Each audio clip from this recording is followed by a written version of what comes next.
अरे वाह, क्या बढ़िया मौसम हुआ है। ऐसे मौसम में बस एक कप चाय मिल जाए। ये लीजिए बुआ जी, गर्मा गर्म अदरक वाली चाय। अरे वाह वाह मीठी, तूने तो मेरे मुंह की चाय छीन ली। अरे मतलब बात छीन ली। लेकिन मीठी, तूने तकलीफ क्यों की? एक तो तू पेट से है और तुझे आराम की भी बहुत जरूरत है। कोई बात नहीं बुआ जी, बस चाय ही तो बनानी थी। लेकिन ये क्या, सिर्फ एक ही कप? तुझे चाय नहीं पीनी क्या? नहीं नहीं, मुझे डॉक्टर चाचा ने चाय पीने से मना किया है। अच्छा है। वैसे भी तुम्हारा अंडा देने का समय अब नजदीक आ गया है। अभी जरा सावधानी बरतनी ही होगी। वैसे मैंने सुना है कि गौरी ने भी अंडा दे दिया। हाँ, मैंने भी सुना, उसने आज सुबह ही अंडा दिया है। चल मैं चलती हूँ। घने बादल आ गए हैं, लगता है बारिश शुरू हो जाएगी। कुछ बात हो तो बेझिझक मुझे आवाज लगा देना। ठीक है। बुआ जी अपने घर चली गई। बुआ जी के जाते ही हल्की हल्की बारिश शुरू हो गई और आसमान में बिजली कड़कने लगी। अरे, लगता है बड़ी तेज बारिश आने वाली है। मीठी अपने घोंसले में आराम कर रही थी, तभी उसके पेट में दर्द होने लगा। अरे, ये क्या? मेरा पेट, लगता है अंडा देने का समय हो गया है। मीठी को बहुत दर्द हो रहा था। थोड़ी ही देर बाद उसने एक प्यारा सा अंडा दे दिया। मेरे प्यारे बच्चे, तुम्हारा इस दुनिया में स्वागत है। अब बस तुम जल्दी अंडे से बाहर आ जाओ। तुम्हारा चेहरा देखने के लिए मैं बेताब हूँ। मीठी बहुत खुश थी। इधर कुछ दिनों बाद गौरी के अंडे से एक बच्चा बाहर आ गया। हाय, मेरा लाल कितना सुंदर है। अरे, ये लाल नहीं, काला है। हाँ, जैसे तुम तो बड़े गोरे चिट्टे हो। कुछ ही दिनों में मीठी के अंडे से भी एक बच्चा बाहर आ गया, लेकिन उसका बच्चा पैदा होते ही पूरे शरीर से कमजोर था। धीरे धीरे जैसे दिन बीतने लगे, मीठी उसे देखकर चिंता में पड़ने लगी, क्योंकि वो कुछ ज्यादा खाता भी नहीं था। उसे बस सोना ही पसंद था। इसीलिए मीठी बड़ी चिंतित रहने लगी। एक दिन बुआ जी मीठी के घर आ जाती है। अरे, तू चिंता क्यों करती है मीठी? हम बच्चे को डॉक्टर को दिखाते हैं, वो कुछ न कुछ जरूर करेंगे। थोड़ी देर बाद मीठी डॉक्टर चाचा को अपने घर बुला लाती है। डॉक्टर मीठी के बच्चे को अच्छे से चेक करते हैं। मीठी बेटा, ये बच्चा तो पैदा होने से पहले ही कमजोर है और मुझे लगता है कि आगे भी इसका शरीर और दिमाग उतने तेजी से काम नहीं करेगा। क्या? लेकिन इसका कोई उपाय भी तो होगा। नहीं, दवाइयों से इसका इलाज नहीं हो सकता। बस तुम्हें ही इस बच्चे का ख्याल रखना होगा। उसका दिमाग बहुत नाजुक है, इसीलिए उससे कभी भी ऐसी कोई बात नहीं करना जिससे उसे बुरा लगे। नहीं, बिल्कुल नहीं। मैं अपने बच्चे का बहुत ख्याल रखूंगी। उसे किसी भी चीज की कमी नहीं होने दूंगी। ये लो कुछ जड़ी बूटियाँ, इन्हें रोज पीस कर इसे खिला देना। जी ठीक है। डॉक्टर चाचा वहाँ से चले गए। मीठी, तू परेशान मत हो, ऊपर वाला सब ठीक कर देगा। नहीं बुआ जी, मैं परेशान नहीं हूँ।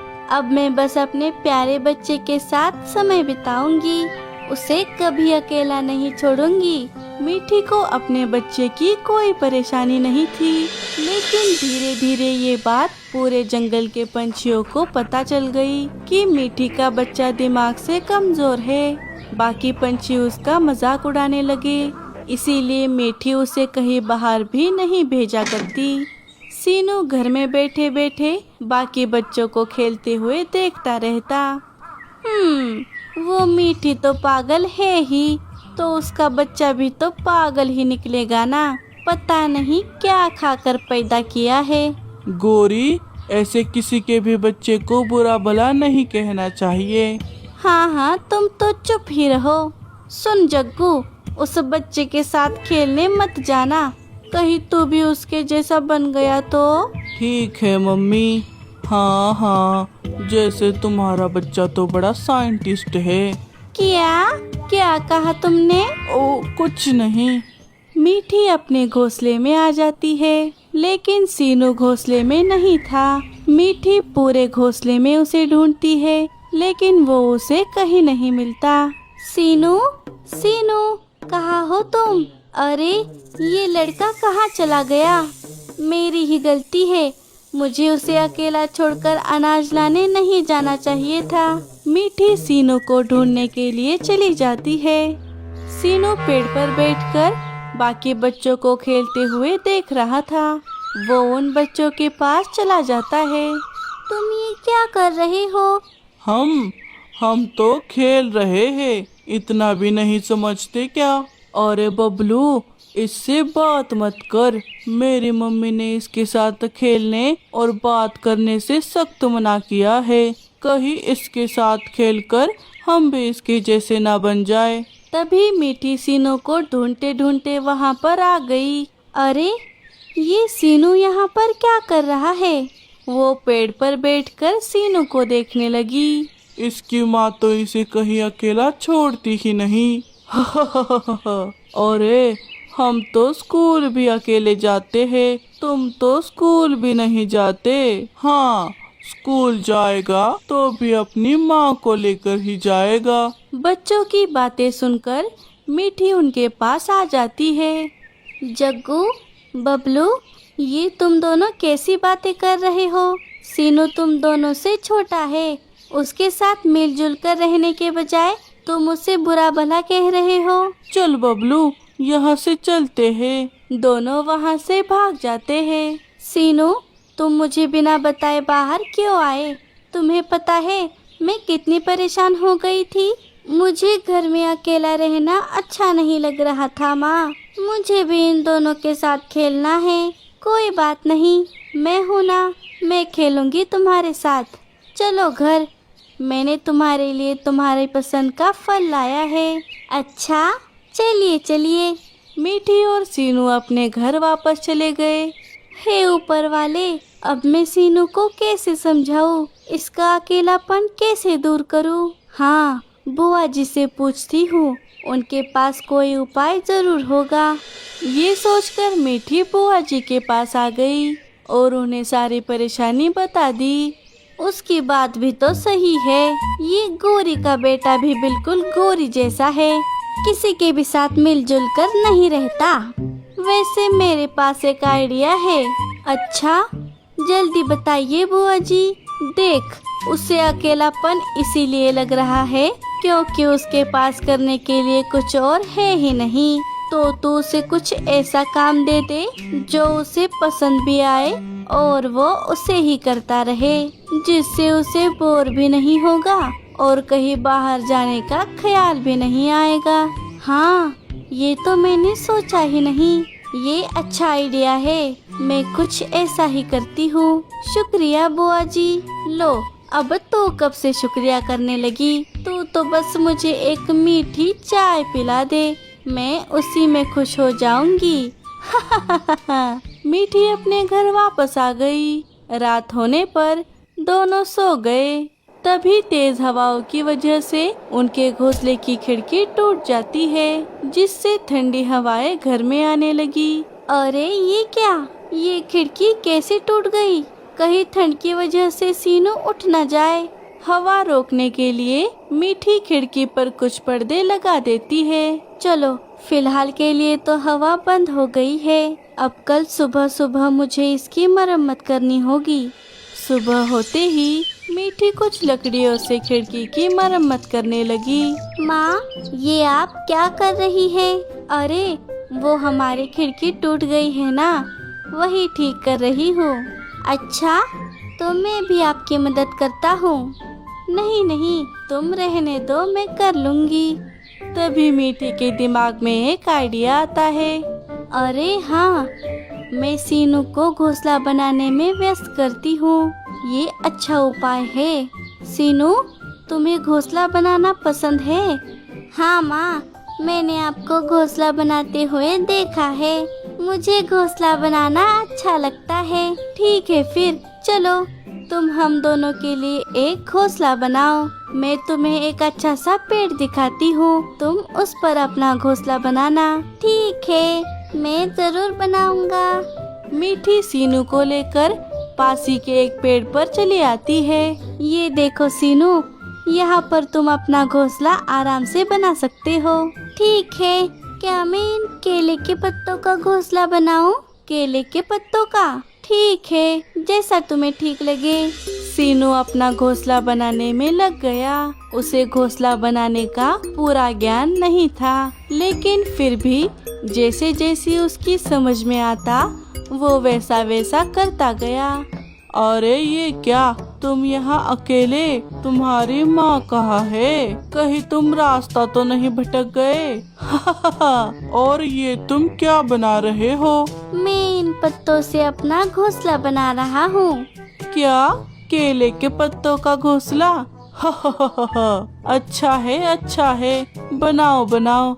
चलो बबलू, हम मेरी रिमोट वाली गाड़ी खेलते हैं। इस बच्चे को खेलने दो पत्तों से। दोनों बच्चे सीनू का मजाक उड़ाकर वहाँ से चले गए, लेकिन सीनू को इससे कोई फर्क नहीं पड़ा। वो अपना घोंसला बनाने में मगन हो गया। कुछ दिन बीत गए और एक दिन शाम को अचानक से तेज हवाएं चलने लगी और जोरों से बिजलियां कड़कने लगी। सभी पंछी डरे सहमे अपने घोंसले में बैठे थे कि तभी अचानक से तेज बारिश शुरू हो गई।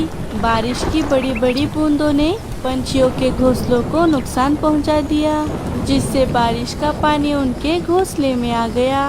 हाय दैया रे दैया, ये क्या? कहीं मैं भी इस बारिश के पानी में डूब ना जाऊं। माँ, मुझे बहुत डर लग रहा है। डरो नहीं बेटा, मैं हूँ ना। तभी उनके घोंसले की छत टूट जाती है। सीनू, मुझे लगता है हमें भी घोंसले के बाहर जाना होगा। हमारी भी घोंसले की छत टूट रही है। मीठी और सीनू समय रहते घोंसले के बाहर आ जाते हैं और उनके भी घोंसले की छत टूट जाती है।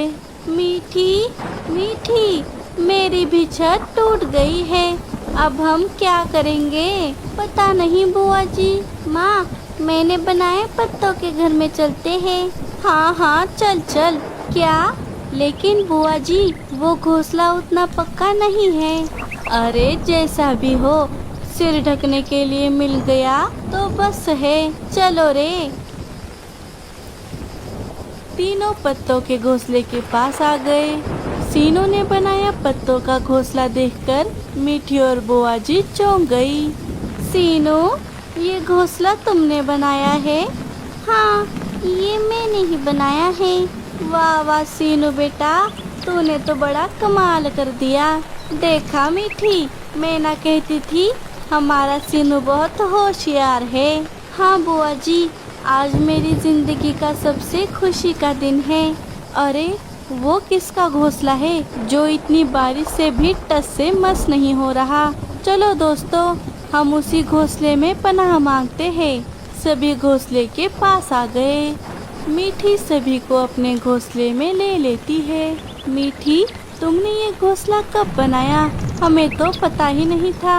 अरे ये घोंसला मीठी ने नहीं, हमारे सीनू ने बनाया है। क्या? बुआ जी, मजाक क्यों कर रही है? नहीं मम्मी, हमने सीनू को घोंसला बनाते हुए देखा था। वाह सीनू बेटा, तुम तो बड़े होशियार हो। हमारे बच्चे तो बस खा खा कर मोटे हो रहे हैं। ये तो स्कूल भी जाते हैं, फिर भी अभी तक इन्हें कुछ नहीं आता। वाह वाह सीनू बेटे, तू बड़ा होकर साइंटिस्ट बनेगा। सभी सीनू की तारीफ करने लगे। मीठी ये देखकर बहुत खुश हो गई।